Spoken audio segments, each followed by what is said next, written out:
Morning বন্ধুরা, কেমন আছো তোমরা সবাই? আশা করি তোমরা সবাই খুব ভালো আছো, আর আমরাও মোটামুটি ভালোই আছি। তো ভালো আছি বলতে বন্ধুরা তেমন একটা ভালো নেই, আমার শরীরটা কিন্তু ভীষণ খারাপ। জানি না তোমরা দেখে কতটা বুঝতে পারছো। তো আজকে উঠেছি একটু দেরিতে, 7:30-8টা বেজে গেছে উঠে তোমার বাড়ির টুকিটাকি কাজগুলো ছিল সেগুলো করেছি। বিকেলে বাবানের টিউশন ছিল, ওকে পড়তে বসিয়েছিলাম, সেগুলো তোমাদের সাথে শেয়ার করা হয়ে ওঠেনি। তো যাই হোক বন্ধুরা, শরীরটা ভীষণ খারাপ, তোমরা একটু অ্যাডজাস্ট করে নিও। আমি সব কিছু হয়তো তোমাদের সাথে শেয়ার করতে পারছি না, কিন্তু যেটুকু পারবো তোমাদের সাথে শেয়ার করব।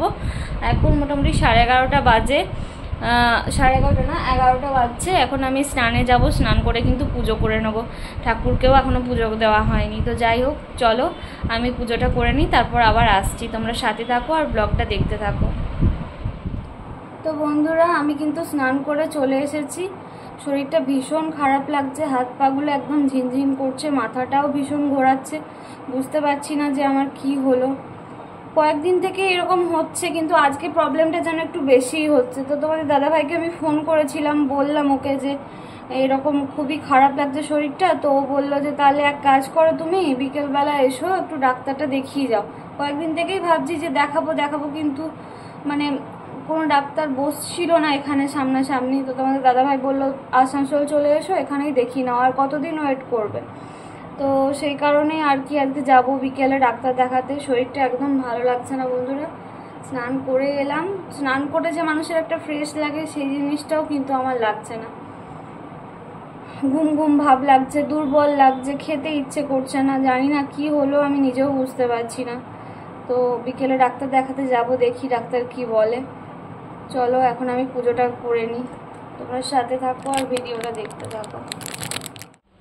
ঠাকুর ঘরে এসে কিন্তু আমি পুজো করে নিয়েছি, তোমরা দেখতেই পাচ্ছ এখানে। বন্ধুরা আমার কিন্তু পুজো দেওয়া কমপ্লিট হয়ে গেছে। এরপরে আমি নিচে চলে যাব। বেটুকে মাকে বললাম যে মা আজকে বাবানকে একটু স্নান করিয়ে দাও, আমার শরীরটা ভীষণ খারাপ লাগছে। তো আজকে আর জল খাবার খাবো না বন্ধুরা। সকালবেলা চা, 2টো বিস্কুট খেয়েছিলাম, আর কিন্তু কিছু খেতে ইচ্ছে করেনি। এখানে ঠাকুরের প্রসাদ দিয়েছিলাম নকুলদানা, সেই নকুলদানাটা নিয়ে একটু জল খাবো।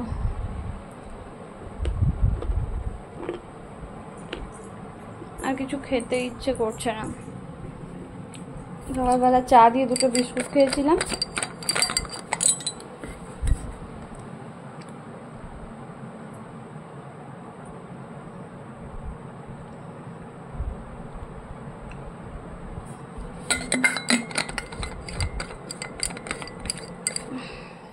দেখো বন্ধুরা, এদিকে কিন্তু বাবান দুষ্টুমি করছে, জল নিয়ে খেলা শুরু করে দিয়েছে। এদিকে সর্দি কাশিতে সবসময় ভোগে, আর এদিকে জল নিয়ে খেলা করছে।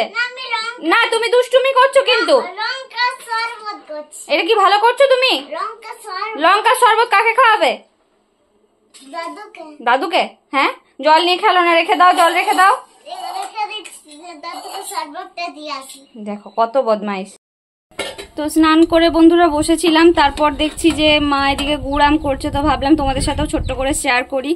তো এটার ব্লগ কিন্তু অলরেডি আমার চ্যানেলে আছে, তোমরা চাইলে কিন্তু গিয়ে দেখতে পারো কিভাবে কি প্রসেসে মা গুড়ামটা করেছে। সেটা কিন্তু সম্পূর্ণ একটা আলাদা ভিডিওতে আমি তোমাদেরকে শেয়ার করেছি, সেই ভিডিওটা কিন্তু দেখতে ভুলবে না।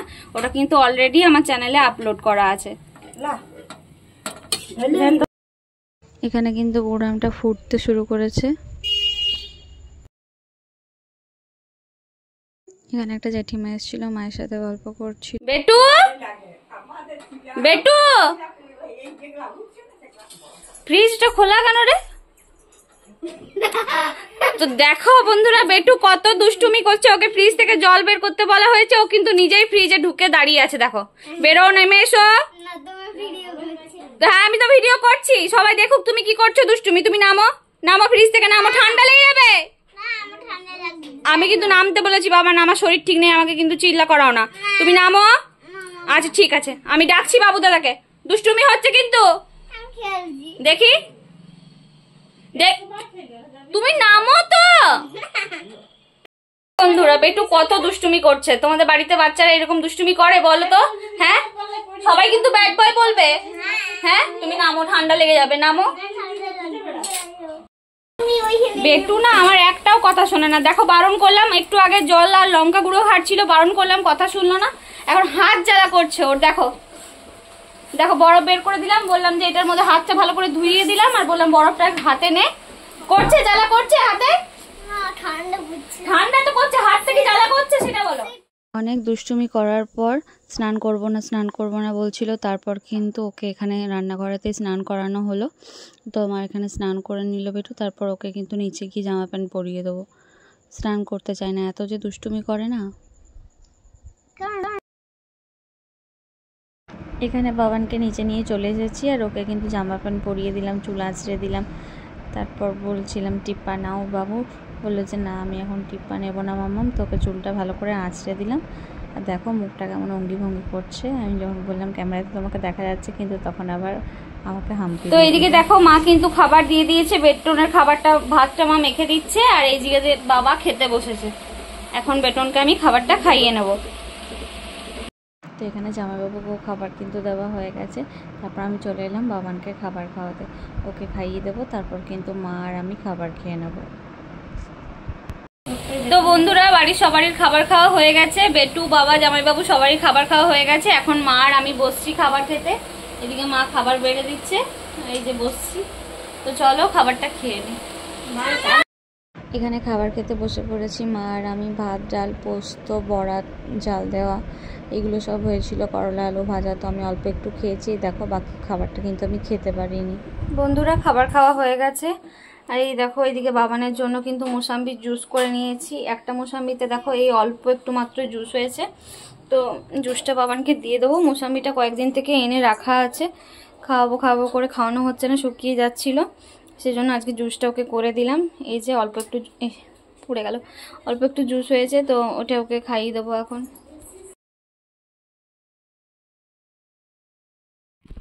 গুড ইভিনিং বন্ধুরা, বাবানকে দুপুরবেলা খাবার খাইয়ে শুইয়েছিলাম। এখন 5:30টার মতন বাজে। তো এখন কিন্তু আমি রেডি হয়ে নেব। বাবান ঘুমিয়ে আছে এখন। আর আমি তোমাদের বললাম না যে তোমাদের দাদাভাই বললো আমাকে ডাক্তার দেখাতে যেতে, তো সেই জন্য আমি এখন রেডি হয়ে নেব, তারপর বেরোবো। তো বন্ধুরা আমি কিন্তু রেডি হয়ে নিয়েছি, তো চলো এরপর যাওয়া যাক।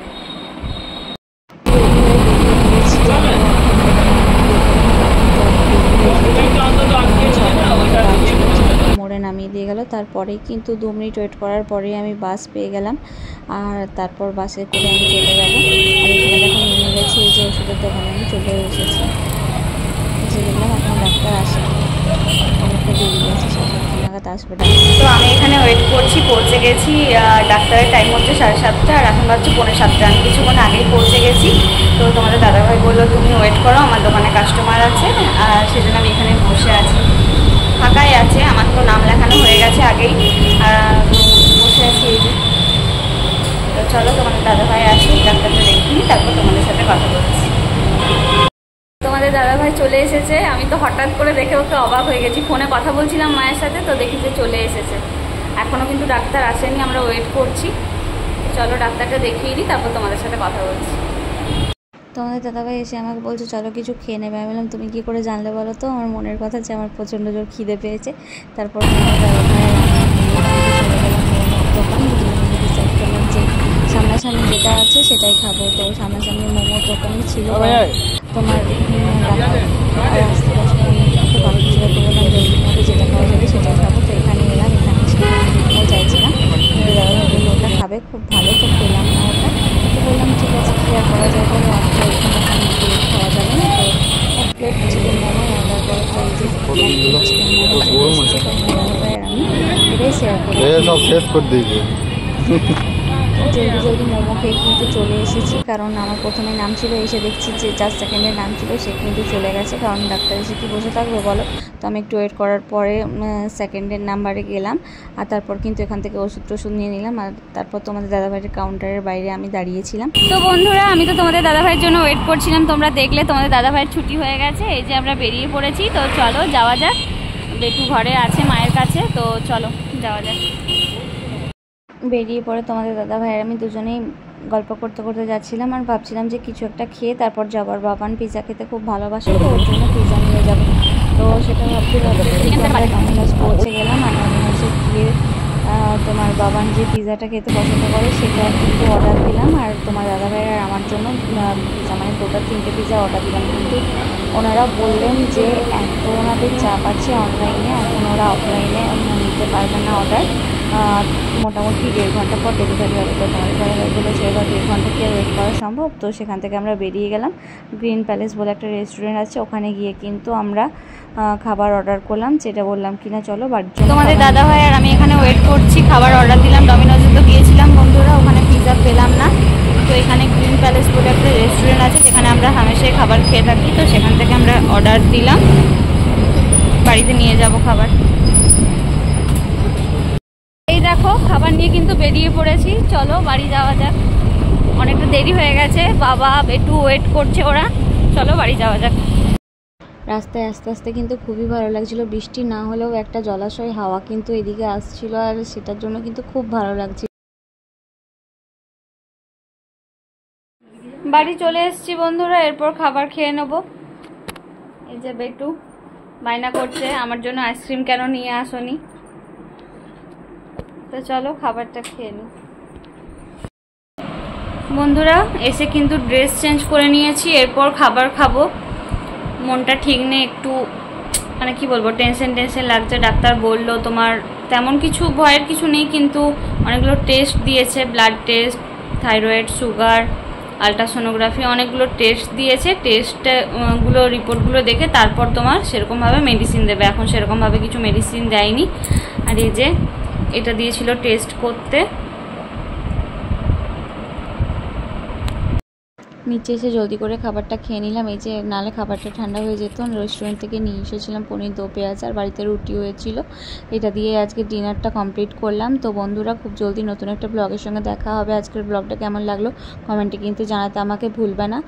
আর চলো, ডাক্তার তো দেখিয়ে এলাম, কিন্তু মনে এখনও টেনশন আছে, এখনও আমাকে রিপোর্ট অনেক কিছু করাতে হবে। তোমরা সাথে থাকো, ব্লগটা দেখতে থাকো, নতুন নতুন আপডেট পেতে থাকবে। তো চলো বন্ধুরা, টাটা, গুড নাইট, শুভরাত্রি। খুব জলদি নতুন একটা ব্লগের সঙ্গে দেখা হবে।